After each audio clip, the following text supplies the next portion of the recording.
कल हम लोगों ने रिफ्रैक्टिव इंडेक्स पढ़ लिया था, उसमें रिलेटिव रिफ्रैक्टिव इंडेक्स पढ़ लिया था। अब हम पढ़ेंगे एक और जो चीज़ बची हुई थी, वो है एब्सोल्यूट रिफ्रैक्टिव इंडेक्स।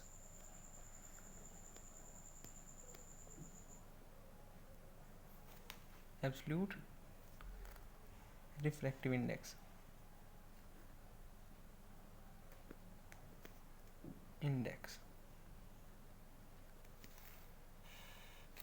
अब पढ़ते हैं एब्सोल्यूट रिफ्रैक्टिव इंडेक्स को।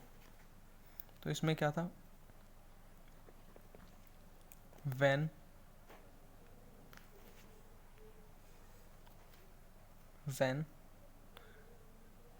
light is going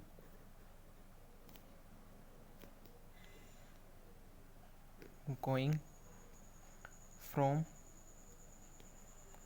air or vacuum to another medium,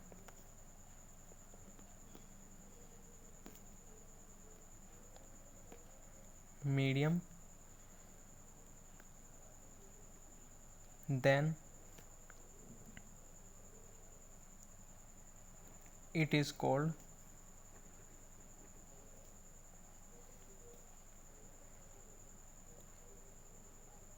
absolute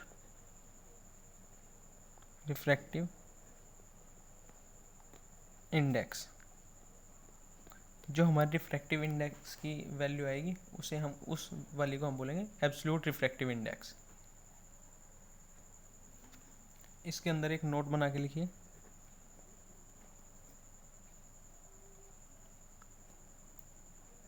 if any two media are optically exactly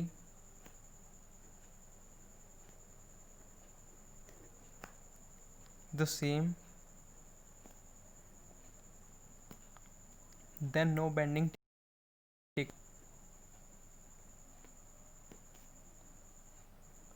take place। अगर दोनों बिल्कुल सेम दोनों का रिफ्रैक्टिव इंडेक्स है तो उनके अंदर रिफ्रैक्शन नहीं होगा।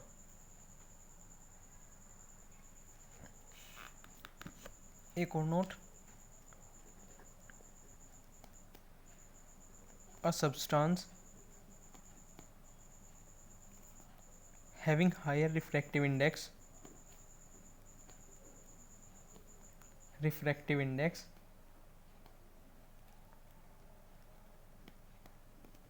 is denser than another substance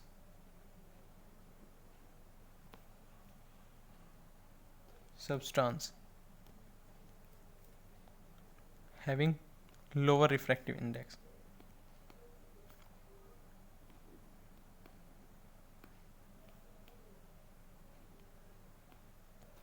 अगर कोई सब्सटेंस उसका हायर रिफ्रैक्टिव इंडेक्स है, अगर कोई भी सब्सटेंस हायर रिफ्रैक्टिव इंडेक्स है दूसरे के कंपैरिजन में, तो वो डेंसर होगा। अब देखिए, मतलब कई बार क्वेश्चन आ जाता है कि एक मीडियम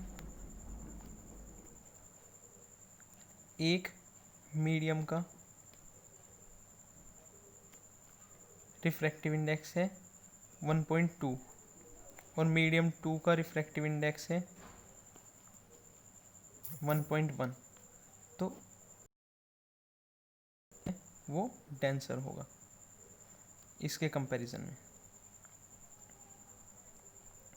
देखिए, जैसे ये दो मीडियम हैं, एक मीडियम वन की वैल्यू है 1.2 और मीडियम 2 की वैल्यू है 1.1। इन दोनों के अंदर ये वाला ज़्यादा होगा। अब देखते हैं आगे। पिछली वीडियो में मैंने एक चीज़ बताई थी, उसे भी एक बार फिर से नोट लिख लीजिए कि अगर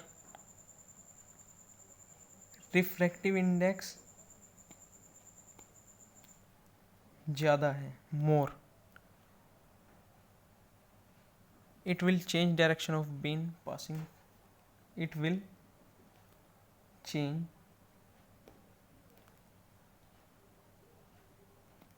direction of light मोर, जितना ज़्यादा रिफ्रैक्टिव इंडेक्स उतनी ज़्यादा बेंडिंग ऑफ लाइट। पिछली वीडियो में हमने एक और चीज़ पढ़ी थी कि ये चीज़, इसे बोलते हैं 1 and 2 को बोलते हैं रिफ्रैक्टिव इंडेक्स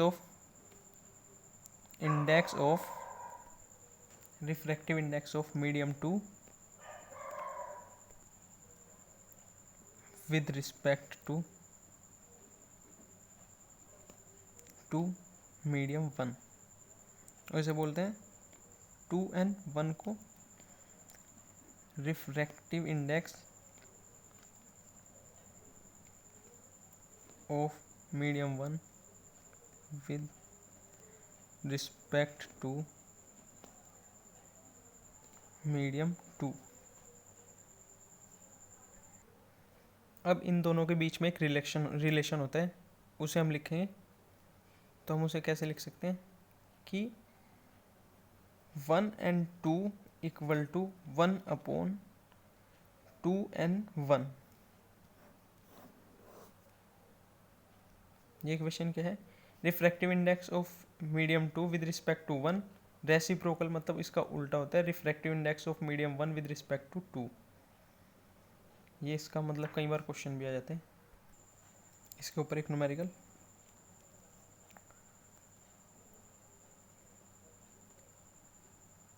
रिफ्रैक्टिव इंडेक्स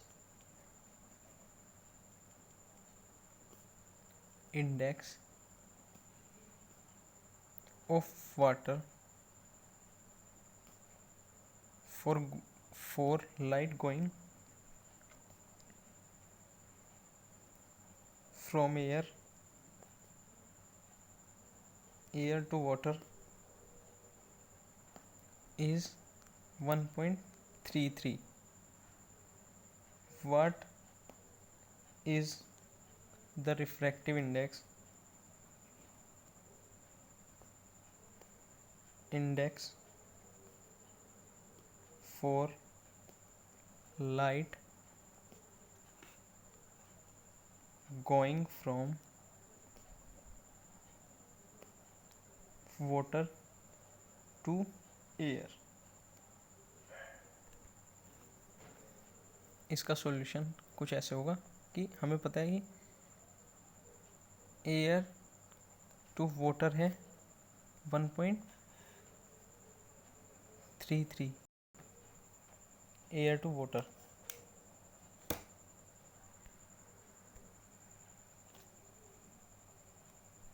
1.33। अब वाटर टू एयर जो होगा वो होगा 1/1.33। ये समझ में आए? तो ऐसे होंगे इस टाइप के क्वेश्चंस।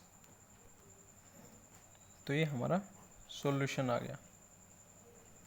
अब देखिए ऐसे ही क्वेश्चन मतलब एग्ज़ाम में आएंगे। अब आगे चलते हैं। कुछ हमने रिफ्लेक्शन में पढ़ा था मिरर्स। अब रिफ्रैक्शन में पढ़ेंगे हम लेंसेज। तो अगली हेडिंग होगी हमारी refraction of light by spherical lenses. अब हमने ये टॉपिक हमने पढ़ा था refraction of light by spherical mirrors, वो था रिफ्लेक्शन में। अब हम पढ़ेंगे इस refraction of light by spherical lens. तो सबसे पहले एक पॉइंट लिखिए, the working of a lens is based on the refraction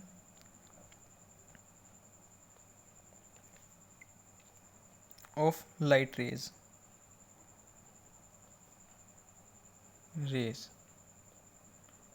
when they pass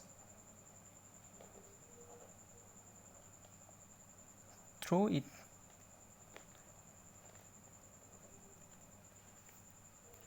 मतलब लेंस की वर्किंग क्या है? रिफ्रैक्शन के ऊपर, रिफ्रैक्शन ऑफ लाइट के ऊपर बेस्ड है। जब भी लाइट लेंस के आर पार जाएगी। अब लेंस की definition, a lens is a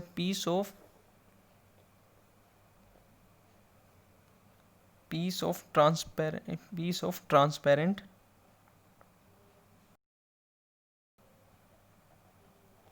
glass bounded by two spherical surfaces.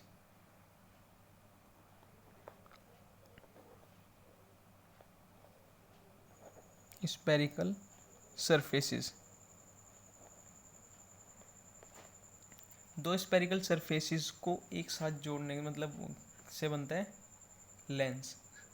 अब लेंस दो टाइप के होते हैं, concave lens, convex lens. Lens two type के होते हैं, first convex lens, second concave lens. अब इन्हें हम पढ़ेंगे, इनके अंदर इमेज फॉर्मेशन होगी और इनके यूजेस पढ़ेंगे। जैसे रिफ्लेक्शन चैप्टर में, इससे पहले वाले चैप्टर में हमने मिरर के साथ किया था, वही सारी की सारी दोबारा से एक बार वो सारी चीज़ें हम दोबारा से एक बार देखेंगे। पर अब की बार इसमें थोड़ा सा डिफरेंस है, वो देखना है। पहला convex lens. A convex lens